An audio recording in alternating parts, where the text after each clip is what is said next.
One of the things we were attempting to do when we created the virtual mobility coach for the Ready State was do a better job of transcribing and translating some of the things we were doing on the table to help our athletes and clients restore and regain their position to what can they do at home? Can we have the similar effect? And that's really how the original mobility project was born.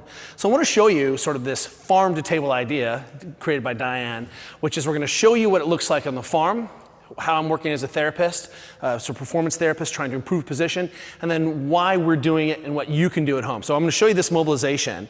So we'll start with Diane face down.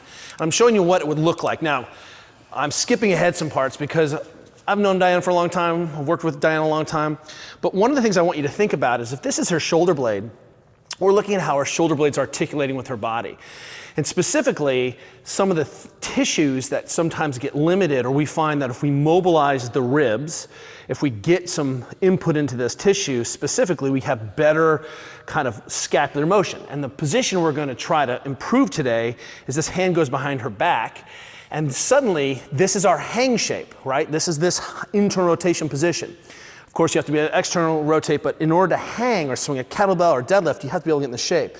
So what I've done is by putting her hand on her back, I've just tightened that up a little bit more, still in this hang orientation. But now I've given this tissue system some context. So we're always saying, hey, mobilize at the position of restriction. So as a therapist, I would come in here and I would make sure that I had motion in some of these tissues, right? I was looking to see if they're articulating, how they felt, and then our retest would be her internal rotation, right? Looking at that change in that. So we would test it, I'd mobilize these tissues, get this system kind of functioning a little bit better, and then we'd retest it, and lo and behold, our athletes could turn the snatch over a little more effectively. So check this out. So we have Diane now. Let's go farm to table. This is you at home. We're going to take this lacrosse ball. We're just going to put it in that sort of from the southern hemisphere down. So we're going to go right between the spine and the scapula. And any of the tissue here is fair game. So erectors, I'm getting on the actual ribs as they articulate. I'm capturing some of the soft tissues around the scap. All of that's fair game. But notice her hand is still in the position we're trying to change.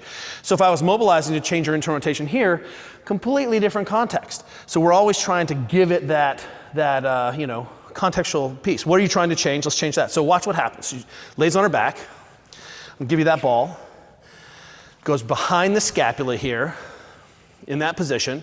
She now has control of being able to bridge up both legs and drive more force there.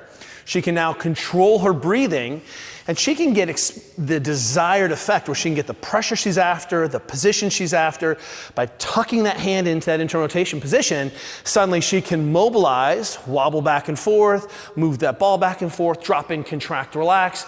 The idea here is we're spending a ton of time doing isometrics and focus work in this position that we're trying to change. So add a little mobilization on top of some positional emphasis. That's the winner. And the idea, restore your normative range. That's why we have the virtual mobility coach. Come join us.